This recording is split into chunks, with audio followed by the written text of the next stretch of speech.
Pepsi took all pains to ensure that its number has only one security code. Again, only one security code for one number. Yet despite all the pains, there has been a good number of cases wherein winning clowns are rejected because the two sets of numbers on the clown don't tally with the master list of Pepsi security code. Joaquin Franco declared without hesitation, tampering. Tampering. The Franco admission of a game number matched with a unique security code is crucial. The Pepsi came out in its admitting and virtually echoing the same statement made by Franco. It later contradicted itself.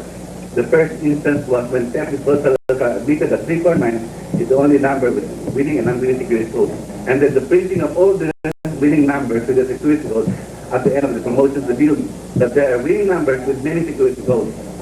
Pepsi clearly lied on this score. There were many security codes. Then we come to the promo extension. These are the winning numbers. You can see the 349 extension. Despite the well-publicized focus path and the publications of advertisements that clearly referred to the function of the security code as a measure against tampering and faking, number fever was extended for very good reasons. For not to do so would mean forfeiting the prospect of eating up on its competitors' market share and even the possibility of dislodging rival hope from the market leadership, expressed by Lorenzo and Franco during the interviews with Manila Bulletin and Manila Times respectively. The 349 announcement. On May 25, 1992, Miss Susan Africa announced 349 as a winning number, and all at once, the thousands of consumers religiously followed the daily winning numbers were swept into ecstatic celebration. It was a brief one though, since it was withdrawn after 2 hours later and phase 164 was declared as the winning number for the day. Further heightening confusion was the official announcement again by an official of Pepsi that 349 was actually the winning number, but clarified for the first time that 349 was the only one with winning and non-winning security code. It was obvious that they escaped the memory that they had made an announcement not too long ago that each game number has a matching security code. Pepsi apologized for the confusion and offered generously to pay 500 for every 349 consumers. As a token of consumers, many developed this. The apology and 500 for 349 pounds, 100 for 100 pounds, and 500 for 100. All at 500, regardless of the amount. But we interviewed some consumers with 349 pounds simply surrendered the low price rounds and kept the million rounds for themselves. Incidentally, no copies or waivers were given to the consumers. Many of them are ignorant and do not realize the value of their own copy. And according to some people, I can ask them for their affidavit. What they sign, literal name, is the prize winning. I wonder if Pepsi could present this later as a part of a copy of their of these waivers that consumers signed after the crown is surrendered to them. This alibi, the offer. Some consumers at 349. Now Pepsi calls the same people. These people here throughout the Philippines who did not avail of this 500 peso quote-unquote goodwill money. Pepsi calls these people opportunists in their position papers submitted to various organized bodies. Now, we are the opportunists here. This alibi was acceptable also to other claimants who abandoned in several groups to protest and fight for their consumer rights. The common stand was that Pepsi was obligated to honor its commitment, and therefore the 349 crown must be paid the full price indicated in the ground. Pepsi remained unmoved in its position that it should not pay Since these 349 pounds had non-winning security codes, the other consumer groups contend that Pepsi is criminally liable if it opts not to pay the price, since the rules never mention the need for winning security codes in their ads. The prosecutors dismissed the complaints, the criminal complaints that is, and upheld Pepsi's position that it was an accident with no malice intended. As initial,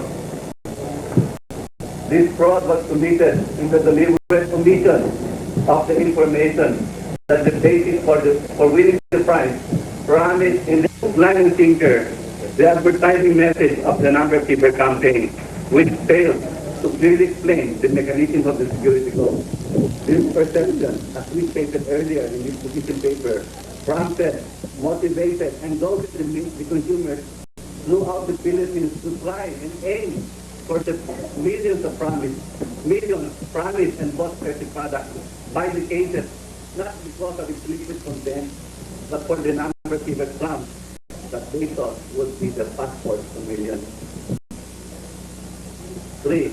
The 349 incident was the slip that gave them away and revealed the series of misleading actions and deceptive announcements. And then he said, granting arguendo that it was accidental. The deception in the promotion did not only happen when the 349 was announced. It was purposely committed at the very start of the promotion. PepsiCo, the U.S. corporation, should be made liable for this consumer abuse since they ordered the advertising campaign to be made by their agency, Ogilvy and Mather. Furthermore, the activities of the U.S. corporations abroad should be within the same frame of conduct as they would do so in their home country. Indeed, the number Stewart originated from the parent company in the United States. However, it was pronounced like in the Philippines. Would Pepsi care to introduce the same in a first world country like the United States? Could they get away with the fine stand as manifested in the Philippines? Definitely not. Vigilant consumerism and pro-consumer government bodies are deterrent factors for the parent company to go in their promotion, in this kind of promotion in their home ground. We suggest that congressional action be initiated to accelerate the criminal prosecution and imposition of appropriate sanctions against PepsiCo and PepsiCo Product Philippines Inc. and staff officers for its deceitful trade practices that cause untold hardship among so many Filipinos around the country and the constituencies of most congressmen.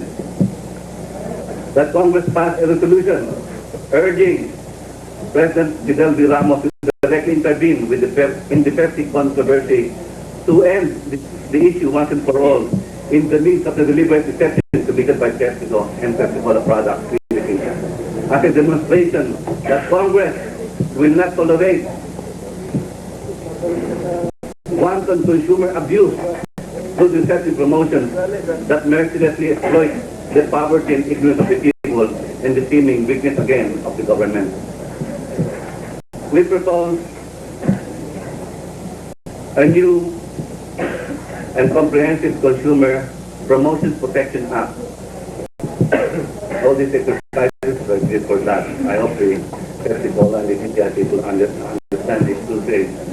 The coalition also proposed the introduction and passage of a new comprehensive Consumer Promotion Protection Bill that incorporates the following. Classify deception in promotion as a criminal liability of the management and officers of the sponsoring corporation.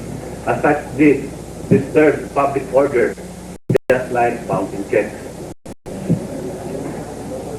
Their penalty should not be 150,000 but 100 million, so that it should be very painful to them.